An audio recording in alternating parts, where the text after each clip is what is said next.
The rain in Philadelphia was a gentle, gray pattering on the roof, the kind of weather that felt like a blanket and a cage all at once. For 65-year-old Ben Carter, it was just another Thursday. He sat in his quiet, orderly study, surrounded by the quiet hum of a life that felt comfortably complete. Retired history teacher, loving dad to 2 grown kids, occasional gardener. But in the stillness, especially on afternoons like this, a familiar, soft ache would settle in. It was the echo of a story never fully heard. His grandfather, Arthur Art Carter, had been a figure of gentle silence. A kind man with eyes that sometimes drifted far away, even during a grandchild's birthday party. He'd served in the Second World War, that's what the family knew. A quartermaster in England. Safe, logistical. He'd come home, built a life, rarely spoke of the past. When he died in 1988, he left Ben a single, unremarkable footlocker. For your curiosity, the note said. For decades, it sat in Ben's attic, a dusty monument to procrastination. But that rainy Thursday, propelled by the peculiar restlessness of the quiet, Ben decided it was time. The locker smelled of cedar and old paper. On top lay the expected, a neatly folded World War II uniform, some medals, the Good Conduct Medal, the Victory Medal, bundles of letters to Ben's grandmother, postmarked from England. Ben smiled, touching the familiar, faded 101st Airborne patch sewn onto the uniform's shoulder. Granddad must have traded for that, he thought. He remembered asking about it once, only to get a vague smile and a change of subject. Beneath the uniform, however, was a second layer, hidden by a false bottom Ben accidentally cracked. His breath caught. Here was a different history. A battered, rust-brown leather helmet. Not the World War II M1 he expected, but something older, Adrian-shaped. A small, tarnished silver pin depicting an ambulance. And a bundle of letters, tied with a crumbling ribbon, addressed in a flowing, feminine hand to Mon cher Arthur, postmarked from France, 1916 to 1917. Beneath them, wrapped in oilcloth, was a small, thick book, a diary. Ben's hands trembled. 1916, the Great War. Verdun. Art would have been just 18, but he'd never mentioned it. Not a word. The World War II service, the English postmarks, it was a cover. A decades-long camouflage. With the rain as his soundtrack, Ben opened the diary. The first page was inscribed in bold, youthful script. Arthur Carter, American Ambulance Field Service, Section Sanitary Eunice, Verdun. If you read this, I did not make it back. Tell no one of the girl in the ruins. She is my secret to keep. Ben's heart hammered against his ribs. The girl in the ruins? He flipped a few pages, his eyes scanning the frantic, often mud-smeared entries. April 12th, 1916. Hell is not fire. Hell is mud that swallows men whole. Hell is the sound, a constant roaring that gets into your teeth. I drive the Ford ambulance, a flimsy tin can against the shelling. We carry the broken pieces of boys from both sides. Today, I saw a cathedral spire sticking out of the ground like a broken bone. They call that place a town. It is nothing but ground meat. May 3rd, 1916. Found a stray dog today. He sits beside me as I write. I call him Verdun. He trembles at every blast, but doesn't leave. The only soul here who isn't ordered to stay. May 15th, 1916. Something happened. Can't write it all. Got lost near Fleury. Shelling was bad. Took a wrong turn into a cellar that wasn't a cellar anymore. Saw a flicker of light. There was a girl. A French girl, living in the rubble. Her name is Elodie. Ben sat back, the diary heavy in his hands. The comfortable narrative of his grandfather's life had just been blasted apart. Who was this girl? How did a French civilian survive in the heart of the Verdun meat grinder? And why did Art guard this secret until his dying day? That night, Ben didn't sleep. He read on, through entries that spoke of furtive, terrifying journeys, shared rations with Elodie, conversations held in whispers beneath the echoing thunder of the guns. It was a love story, blooming in a graveyard. But there was a darker thread, a tension in the writing. Something about a German soldier. An act. A choice. The final entry from Verdun was dated June 22nd, 1916. It was smudged, hurried. It is done. I have made a devil's bargain, or maybe an angel's. I helped him. The enemy. Carl. He was just a boy like me. He was dying. Elodie begged me. I have hidden him. If they find out, They will shoot me for a collaborator. Or worse, they will find her. We are all three now, bound by this. I don't know what comes next.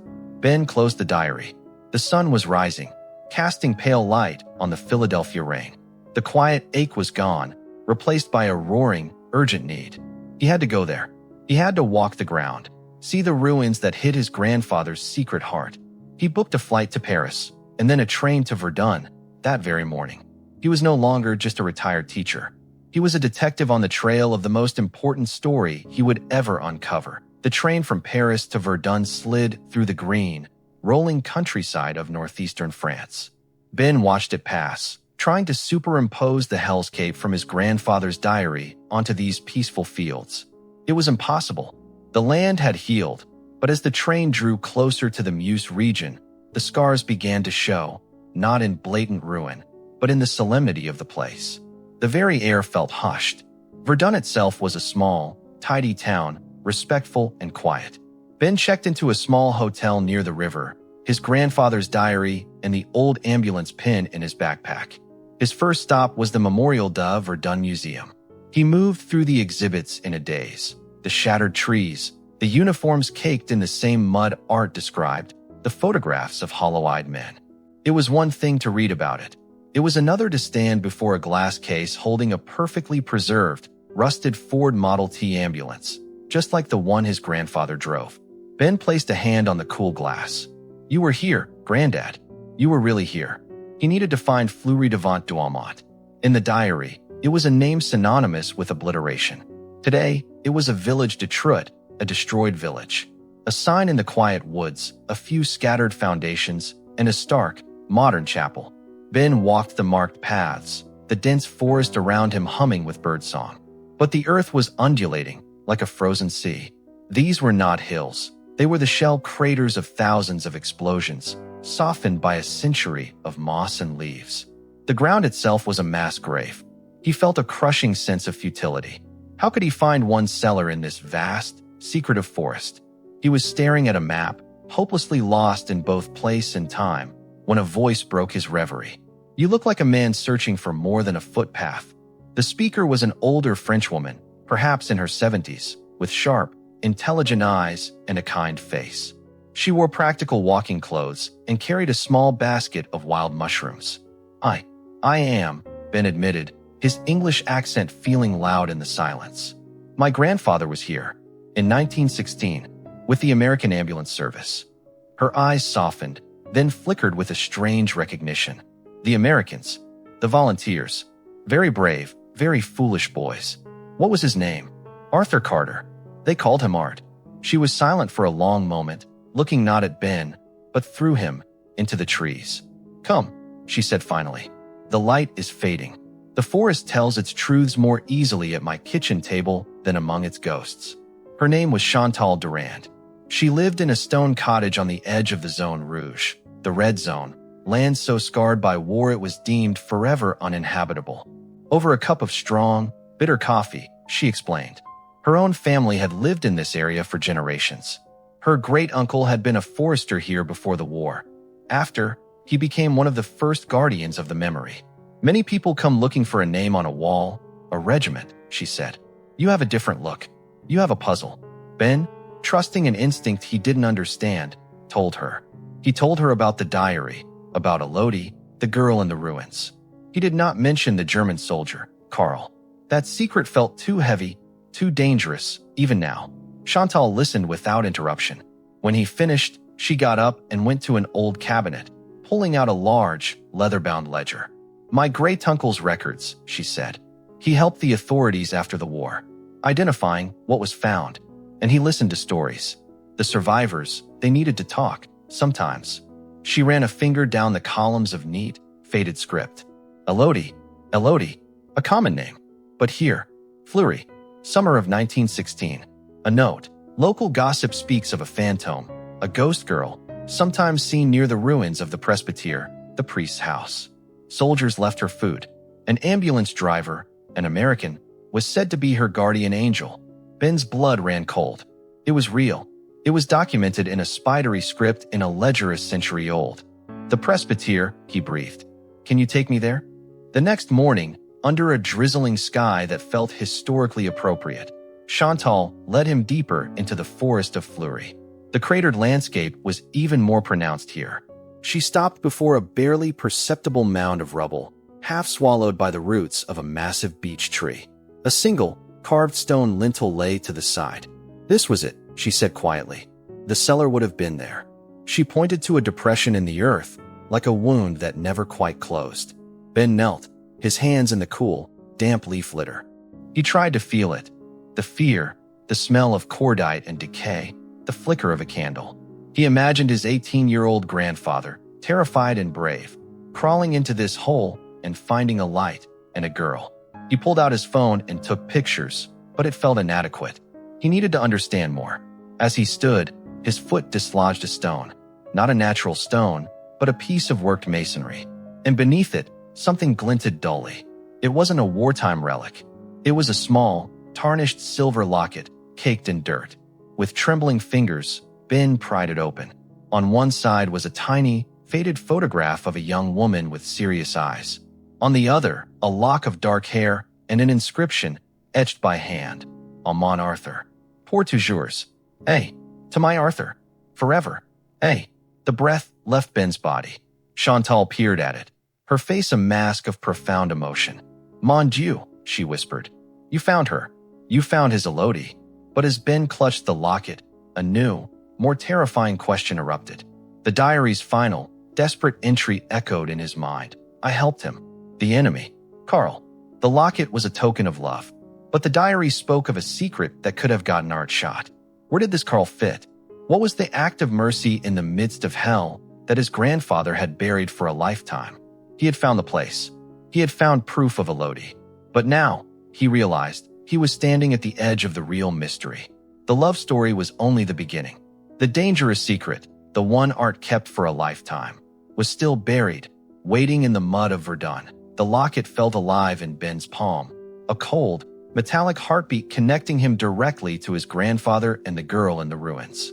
He and Chantal hurried back to her cottage through the intensifying drizzle, the precious find wrapped in his handkerchief. Inside, under the warm glow of a lamp, they examined it. Chantal gently cleaned the locket with a soft cloth, her touch reverent.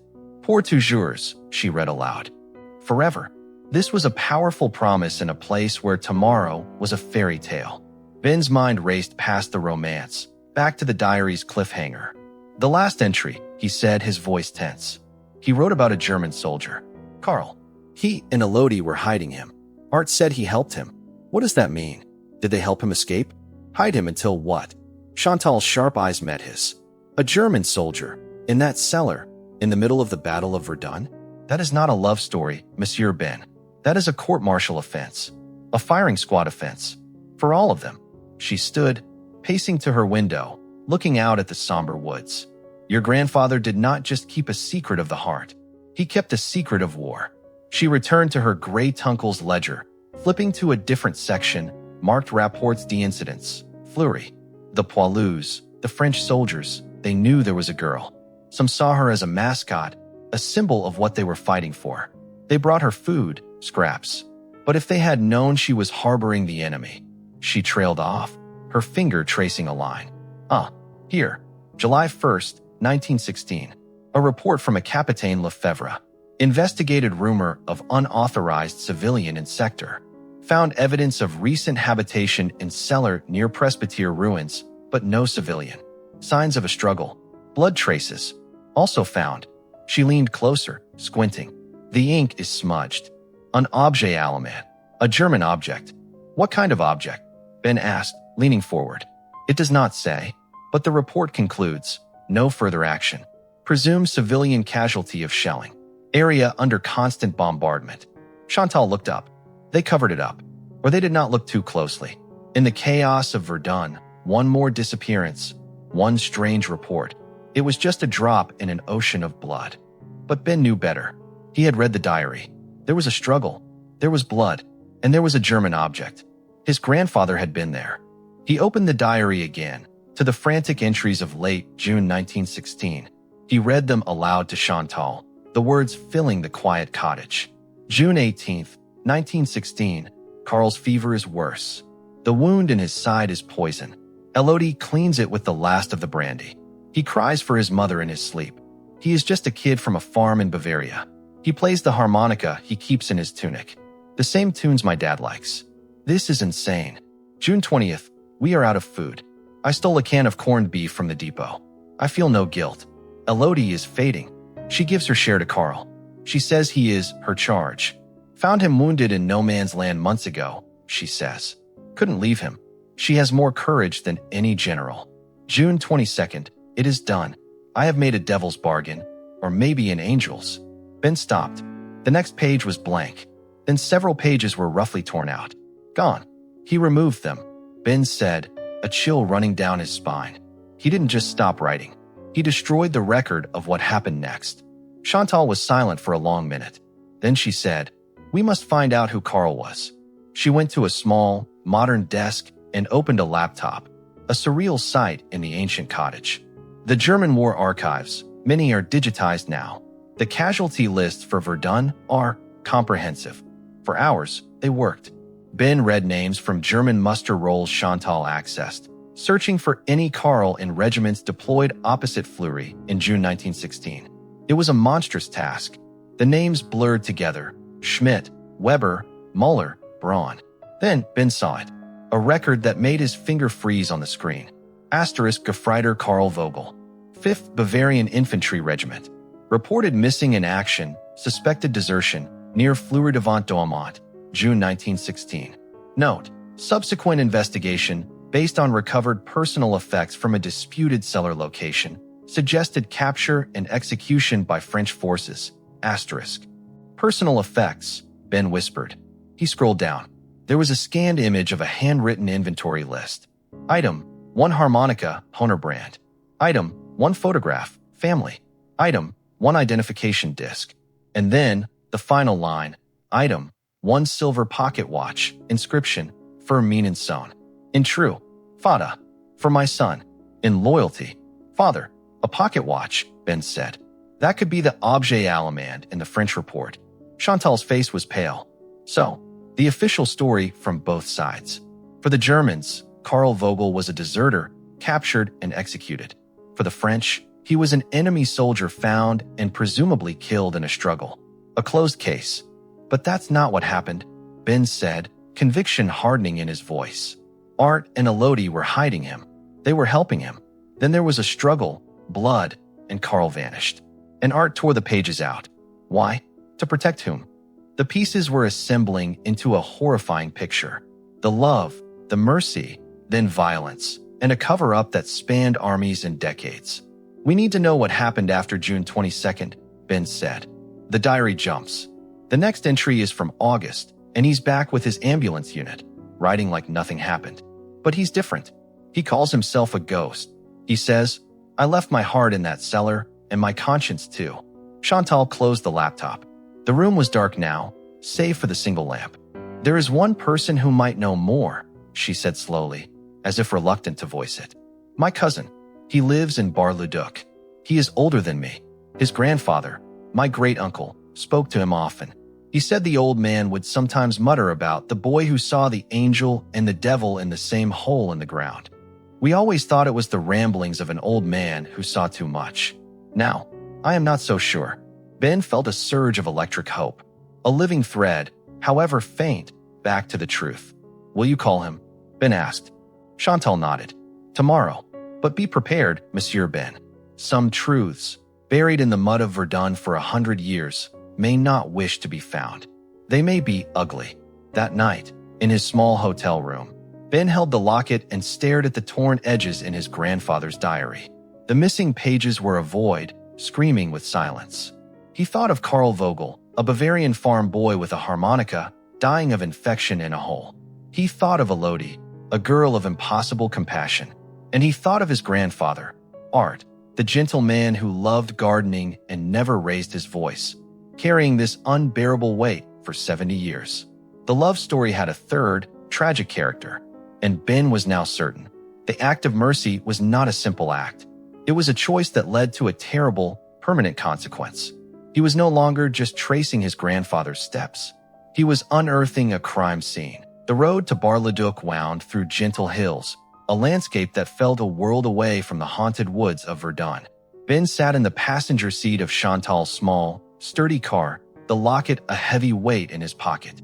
The hope from the night before had curdled into a knot of anxiety in his stomach.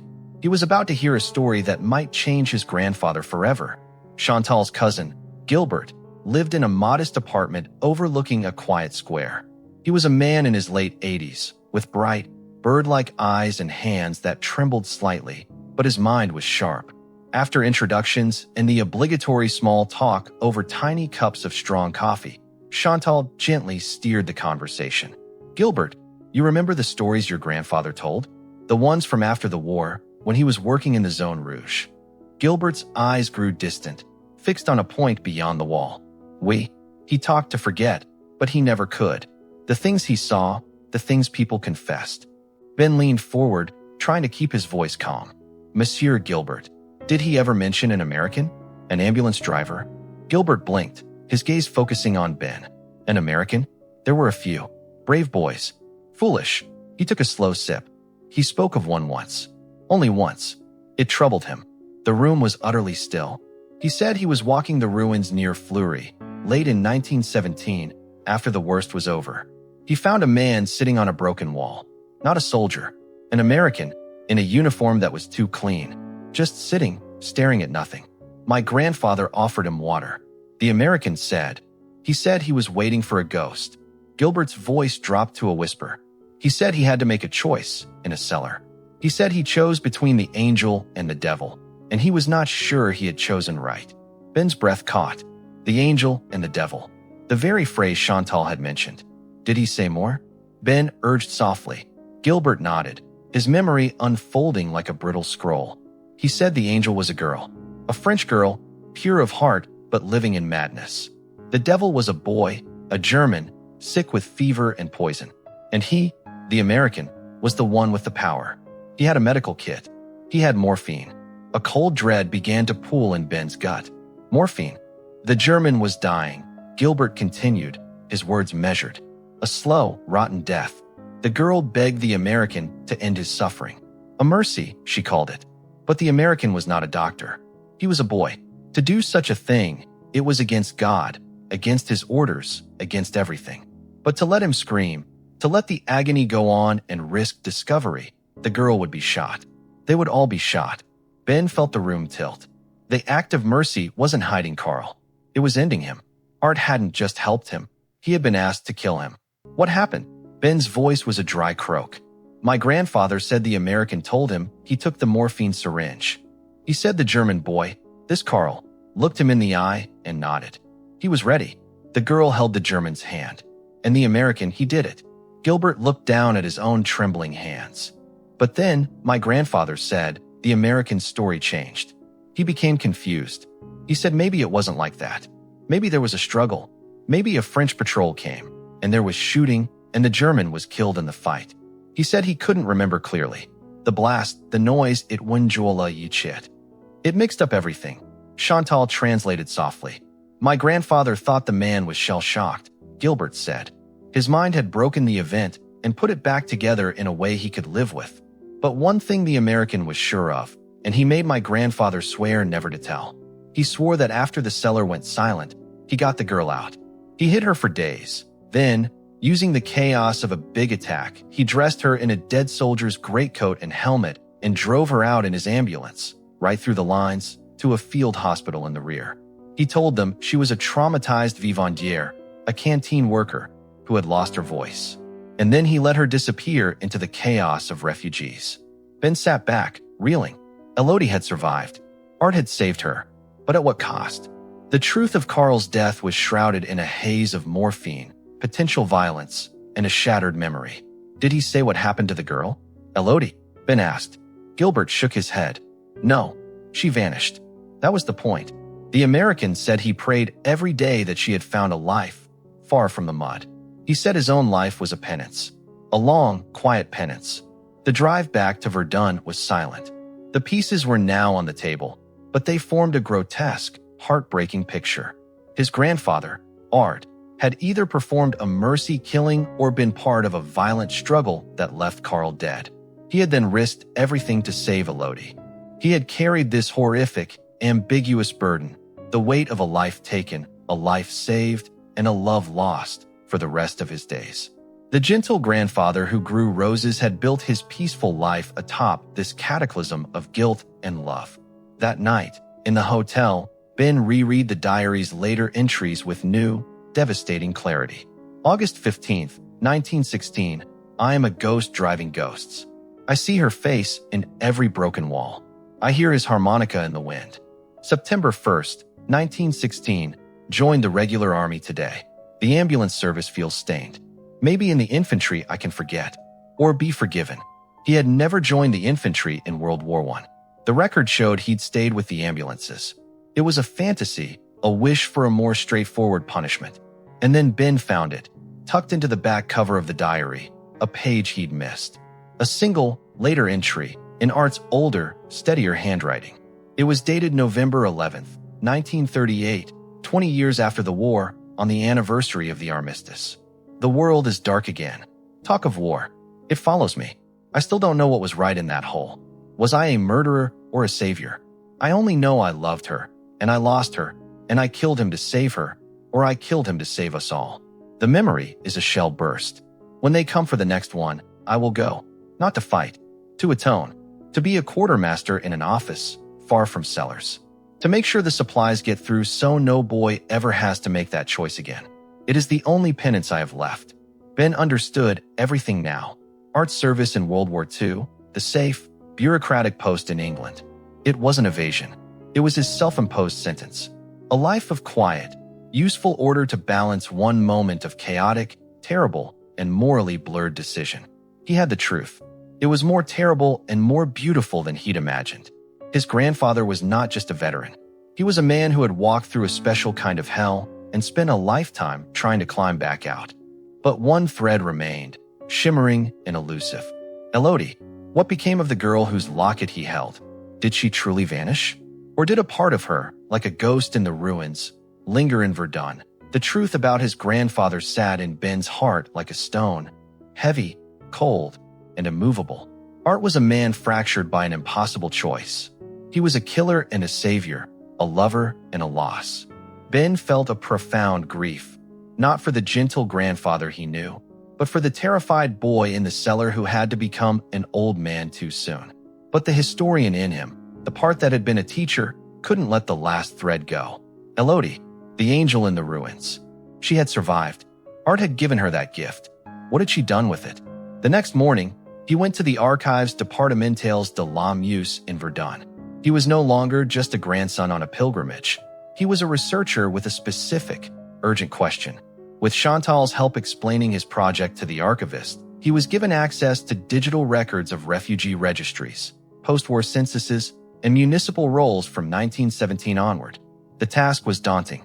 Elodie was a common name, and she had no surname in the diary. She was just the girl from Fleury. Ben started with the assumption she would have stayed in the region. This was her home, however scarred. He combed through lists from Bar-le-Duc, Saint-Mihiel, any town that had taken in refugees. Hours passed. Names blurred. Elodie Bertrand, Elodie Clement, Elodie Marshall, all with ages or dates that didn't align. He was about to concede defeat when Chantal, who had been scanning marriage records from 1919 to 1925, gave a soft, sharp intake of breath. "Regard," she whispered, pointing at her screen. It was a marriage certificate, dated April 12, 1920, from the village of Souilly, a small town south of Verdun that had served as a major French headquarters during the battle. Groom, Laurent Moreau, 28, carpenter of Souilly. Asterisk bride, Elodie, 24, domestic, residence, Fleury-Devant-Demont. Father of the bride, unknown. Mother of the bride, deceased. Additional note, bride presented affidavit of identity from American Ambulance Field Service volunteer, A. Carter. Ben's vision tunneled. A. Carter. Arthur. His grandfather had not just saved her. He had given her back her name, her legitimacy. He had vouched for her, from across an ocean, so she could build a life.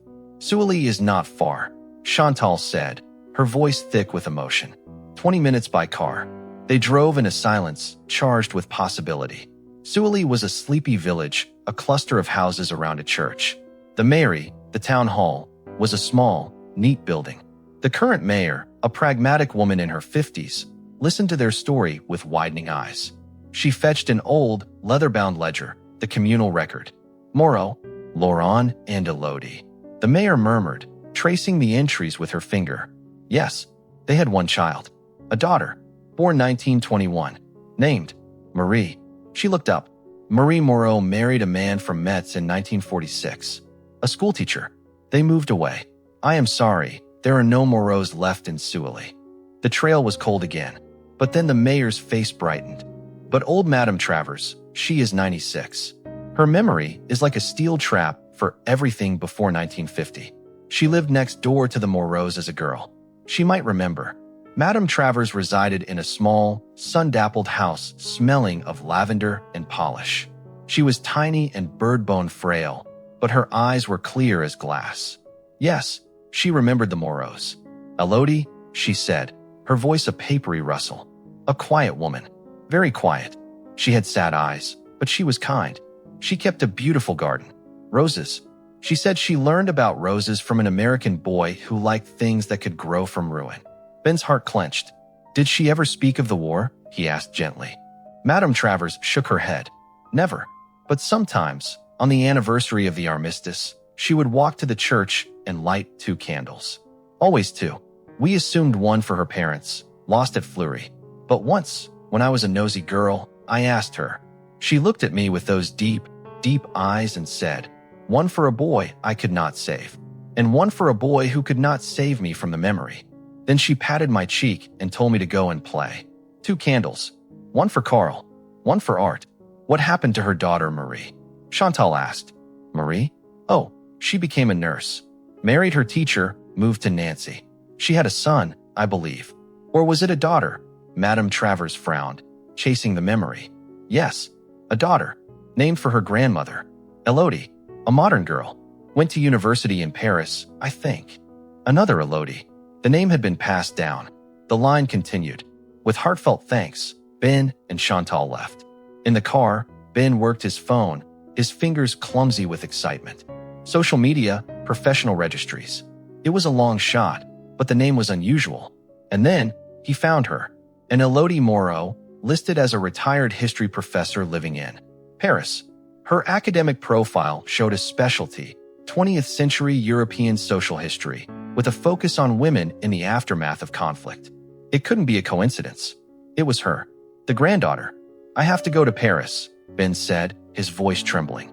Chantal smiled, a smile of deep satisfaction and completion. Of course you do. The circle is not yet closed. The high-speed train from Verdun to Paris was a blur. Ben felt like he was hurtling not just through space, but through time, closing the final gap between his grandfather's secret and the present. He held the locket tight in his fist. He stood outside a classic Parisian apartment building in the 5th arrondissement near the Sorbonne. His heart was pounding. He had emailed Professor Elodie Moreau a vague message about researching American ambulance volunteers and a possible family connection. She had agreed to see him. He rang the bell. The intercom crackled. Oui, Madame Moreau? It's Ben Carter. From America. There was a long silence. Then, the door buzzed open. The apartment was filled with books and light. The woman who greeted him was in her late 60s, elegant, with intelligent, searching eyes. Eyes that, for a breathtaking moment, reminded him of the faded photograph in the locket. Monsieur Carter, she said, her English fluent, with a soft French accent. Your email was intriguing. Carter is not a common name. And my grandmother, she once spoke of an American named Carter. Ben could barely speak. He simply opened his hand, revealing the tarnished silver locket on his palm. Professor Elodie Moreau went very still. Her hand flew to her mouth. She did not reach for it. She just stared, as if seeing a ghost. Where? She whispered. Did you get that? It belonged to my grandfather, Ben said, his own voice thick. Arthur Carter. He was at Verdun. In 1916, he left me his diary. He took a steadying breath. He wrote about a girl named Elodie. In a cellar in Fleury, he wrote that he loved her. Tears welled in the professor's eyes. She slowly walked to a bookshelf and took down a simple wooden box. She opened it. Inside, carefully preserved under glass, was a small, faded photograph of a young American ambulance driver, smiling shyly. On the back, in English, "To my Elodie, from your Arthur. Remember the roses." She looked from the photo to Ben, and she saw it, the family resemblance around the eyes. She told me. Elodie said, tears now streaming freely down her face. At the very end of her life, she told me the story of the hell and the two boys in the cellar, of the American who was so kind and so terribly brave, and who carried the war in his soul forever after. She said he gave her a second life. She said his name was Arthur, and that he was the love of her youth and the sorrow of her old age, because she never knew what became of him. Ben, too, was crying. Quiet, cathartic tears. He came home. He lived a good, long life. He never forgot her. Not for a single day. For a long moment. They stood in the sunny Paris apartment, two strangers bound by a century-old secret of love and mercy, held together by a silver locket and the enduring memory of a boy and a girl in the ruins. The story had been found. It was no longer buried. It was here, alive, in this room. The Parisian afternoon softened into golden evening light, pooling on the books in Professor Elodie Moreau's apartment. The initial storm of emotion had settled into a profound, quiet awe. They sat at her small dining table, the locket and the photograph of young Art between them like sacred artifacts. "Tell me," Elodie said, her hand resting near the picture of her grandmother's Arthur. "Tell me about the man he became." So Ben did. He spoke of the quiet grandfather in Pennsylvania who grew legendary roses, who could fix anything with patient hands, who had a seemingly endless capacity for gentle calm. He described the man who never, ever spoke of France, who would sometimes just stare out a window at the rain with a look of fathomless distance. He built a life of peace, Ben finished. I think he was trying to create the world that cellar denied him. Order, growth, safety. Elodie nodded, understanding in her eyes. My grandmother was the same. Her garden in Sully was a masterpiece. She said it was her dialogue with life after so much death. She was serene, but there was a chamber in her heart that was always in mourning. For her parents, for the boy Carl, and for Arthur. She knew he saved her life twice over, from the war and from the oblivion of being a ghost with no papers. She lived a full life with my grandfather Laurent, a good man who respected her silence. But she kept Arthur's photo. And the story, she said it was too important to be lost with her. Ben opened the diary to the torn pages. He never could tell the whole story, not even to himself, I think. The final act, in the cellar, it was lost in the blast, as he said. Elodie reached out and touched the ragged edge of the paper. Perhaps some things are not meant to be fully known. The truth is in the consequence, not the confused moment. The consequence was that she lived. I exist. You exist. The consequence was his lifelong penance of kindness. That is the monument, not the blurred decision in the dark. They talked for hours, weaving together the threads from both sides of the ocean and the century. Ben shared the diary's harrowing details. Elodie shared her grandmother's whispered recollections. The smell of damp earth and cordite, the sound of a harmonica tune fading into fevered dreams, the crushing gratitude mixed with grief when Arthur pushed her into the ambulance and told her, live. For all of us. A plan formed, as inevitable as the sunrise. They would go to Verdun.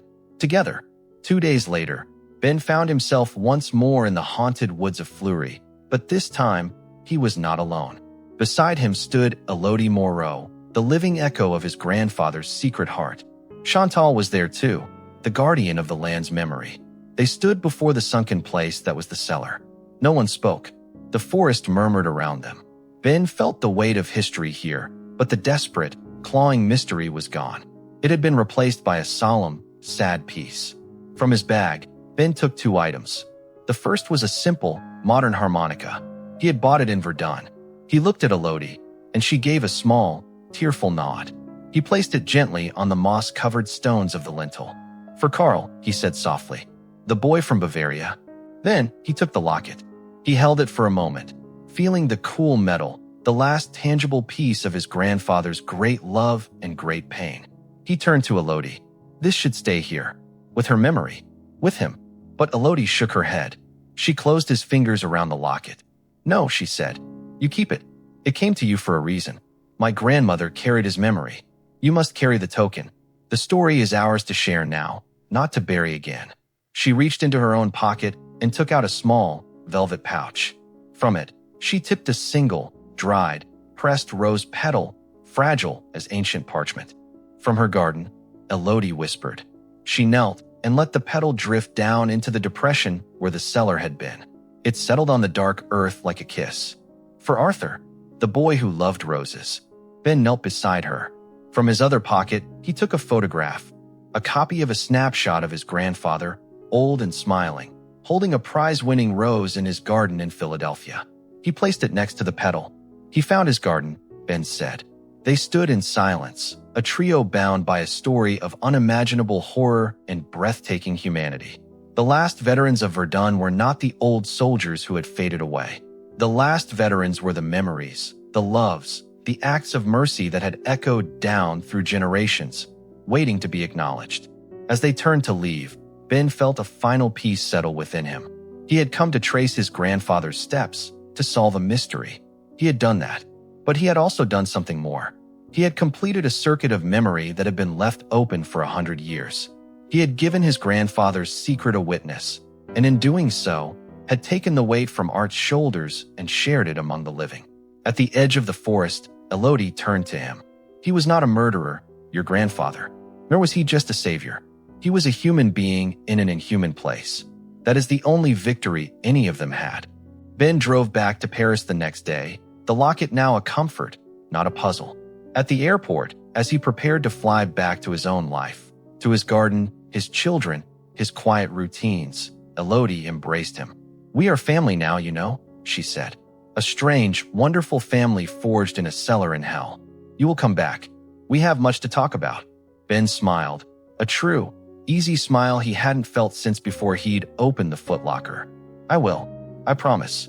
On the flight home, high over the Atlantic, Ben looked at the locket in his hand.